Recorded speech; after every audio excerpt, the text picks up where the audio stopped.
woke up this morning to receiving one of the worst pieces of news I could have ever gotten as a true pop culture savant, a intellectual of the gaming kind, if you will, that Bloodborne 2 potentially is locked behind the Switch 2, one of the biggest poop stains of consoles out there. I don't care about you Nintendo fanboys out there. We all know that console is bad, and somehow we're getting AAA games locked behind 30 FPS on the first line of consoles. But I'm pretty sure my gamer nerds will succeed in terms of bringing about the next coming of Bloodborne at another console through some alternative methods. And with that, I also want to see my Pauper nerds bring about the comeback of spell-based combo in a format like Pauper. I'm hoping that bad news can be outshined by the return of Hightide, potentially with a mill win condition in today's Pauper metagame. And that's what I wanted to discuss today. As you saw in the title and thumbnail, we're going to go over some of the initial brewings of Hightide in the Pauper format without some enablers already banned in the Pauper format, and potentially some reasonable win conditions, but it doesn't seem like it's fully established. There's some different routes to take, but I don't want to bury the lead too much. Let's hop right into the deck list. Now, when it comes to Hightide, just unbanned. Hightide for 1 blue, it's an instant until the end of turn. Whenever a player taps an island for mana, that player adds an additional blue. Now, Pauper is one of the only formats where you can ban janky commons, but have one of the greatest combo enablers in Eternal Magic's history unbanned to be potentially broken with all of its enablers gone. Now, in all fairness, when it comes to spell-based combo, as I alluded to, even Gavin Verhey on yesterday's stream talked about how spell-based combo is just one of the pillars of all Eternal formats. Again, I have to talk about this definition every time. Modern is not an Eternal format. An Eternal format is one where all cards are legal. So Legacy, Vintage, Commander, and Pauper are the only true Eternal formats. Heck, not even Timeless is there. But regardless, when it comes to Hightide, as I mentioned, we don't really have the enablers, because when you initially play in the Pauper format, you would think of something like, I don't know, Archaeomancer, where, you know, it enters the battlefield, return target instant or sorcery from your graveyard. We see this in the blue and white based flicker strategies, and a lot of them will sometimes be playing red for the ramp package, but regardless, the Archaeomancer blink engine is still there with Ephemerate, and so that is my first idea of how to use Hightide. But even then, it's more of a value-oriented play. How do we take advantage of now our mana tapping for 2? Well, the other thought would be to go to something like Cloud of Fairies, which unfortunately is already banned. Cloud of Fairies, Peregrine Drake, and then the other kind of looting effect that untaps 3 lands. All of those are banned in the Pauper format. So we're not, quote unquote, generating infinite mana anytime soon. So we have to somehow take advantage of all this extra mana. And I think some people have already gotten to cooking. There's a lot of blue in the Pauper leagues right now. And so this is the first 5-0 deck list coming out right now, and maybe there's more by the time this gets posted. It's just as the recording of this video, this is what we have in terms of data. Again, maybe more gets released in a second here, but this is the only one with Hightide. 5-0, 4 of Hightide, and specifically this is in Mono Blue Terror, so it's definitely more of a value play. So if you don't have a bunch of spells in your graveyard to enable something like Tolarian Terror, then you are going to be able to just Hightide and maybe play it out. Hightide and Lorien Revealed, all these type of options. Murmuring Mystic is also an alternative plan, so if you played that, you could then maybe play out a bunch of Preordains, Brainstorms, Lorien Revealed. You have Snap in here, which helps you keep going, which we're going to talk about in a second, because alongside Hightide, Snap is like a pretty cool engine to just be able to keep going on things. So for example, maybe with something like Fairy Seer, you play out the Fairy Seer, you scry 2, then you can, I don't know, you can Hightide, Snap, untap 2 lands. Now those 2 lands tap for 4. You snap back the Fairy Seer, and then I don't know, is it like you could Brainstorm, card draw, like all this type of stuff. Like you can do different things with it,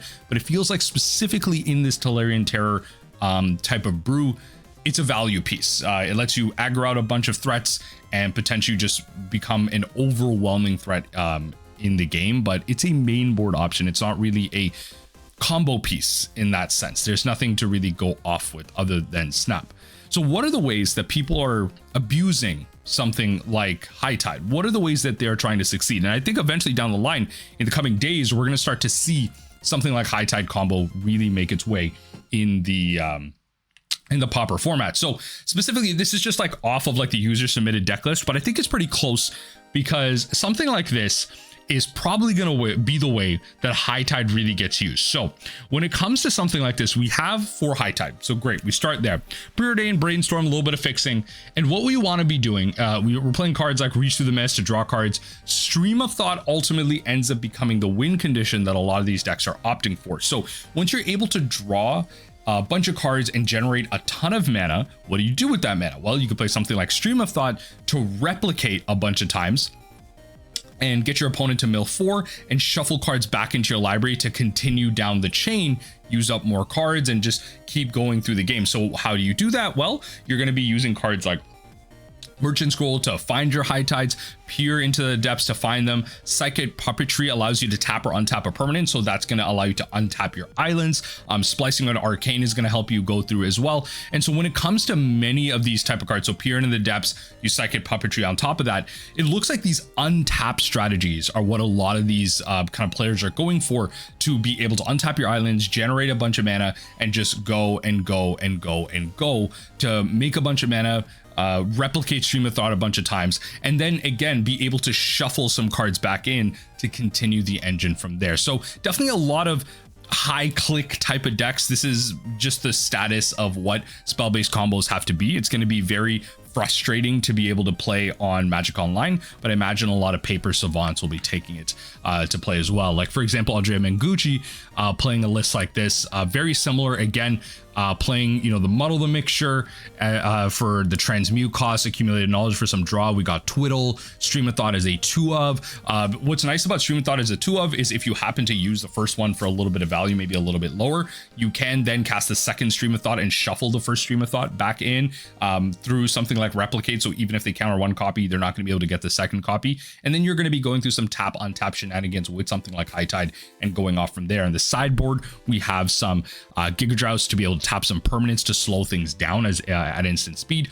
Relic of Progenitus for graveyard hate, Echoing Truth, Dispel, Blue Elemental Blast for a little bit of kind of anti-red hate, because we also have to imagine that even though red got banned out of the format, the go wide version of red has been banned out of the format, or at least through initial takes. Who knows, maybe go wide red comes back, but it seems to be that likely the spell-based spell slinger version of the deck that uses, I mean, I'm forgetting the creature right now, but I believe it's red and 1 for a 0/3. You can tap it, deal 1. Whenever you cast an instant or sorcery, you untap it. Or something like Firebrand Archers, just a card that says whenever you cast an instant or sorcery spell, you are able to deal 1 damage to each opponent or a opponent, whatever it might be. So that spell-based version is still going to be around. We want Blue Elemental Blast. We want those counter spells. We want to be able to interact with our opponent. And Dispel is also just going to be that general catch-all to be able to deal with whatever our opponent's throwing at us. So I think this version of this combo is pretty reasonable. That's why I've saved this post. I'm kind of interested to see where it ultimately lands.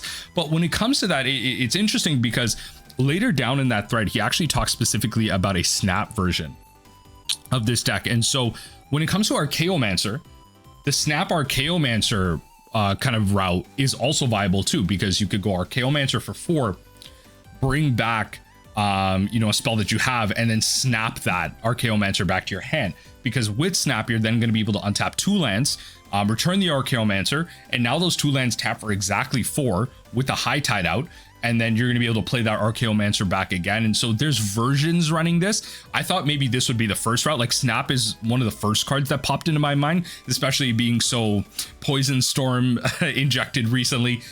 Snap just feels like a natural inclusion in these, but of course, these lists need to be optimized over time. So it's really going to be interesting to see where this combo ultimately lands. Stream of Thought seems to be the win condition. It seems to be we're operating under some type of like Twiddle Storm motif. And when it comes to where it ultimately lands, it's going to be blue based. Red Elemental Blast can probably stop it. And a well-placed Dispel or something like that is probably going to be a good option against these. So it doesn't seem like it's impossible to be able to stop this. There also is, I believe, a 4 mana instant that I saw somewhere on our Pauper, and it's counter target spell unless an opponent pays 2. And it has Storm. Maybe I can look it up right here. You know what? We're just gonna look it up right here. I believe an illegal in Pauper.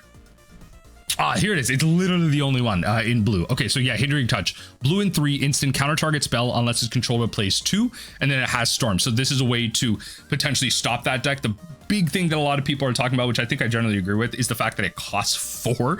I think this could be a way for Tron to potentially answer something like the Twiddle Storm deck if it gets really powerful, because we do have Prophetic Prism now in Tron. So I imagine a lot of Tron players will be trying out their decks with something like that. So Hindering Touch could be a good sideboard option for there to be able to cast this big cost. But when it comes to paying 4, I don't know. That's a lot of mana to hold up. Like, you got to be like control or something. Like you got to have instant speed options and other things to do with your mana if your opponent chooses not to go off. So it's going to be really interesting to see if this card is actually an option, but it's kind of like a build your own Flusterstorm. I don't know. It's like Pauper Flusterstorm, I guess. I don't know.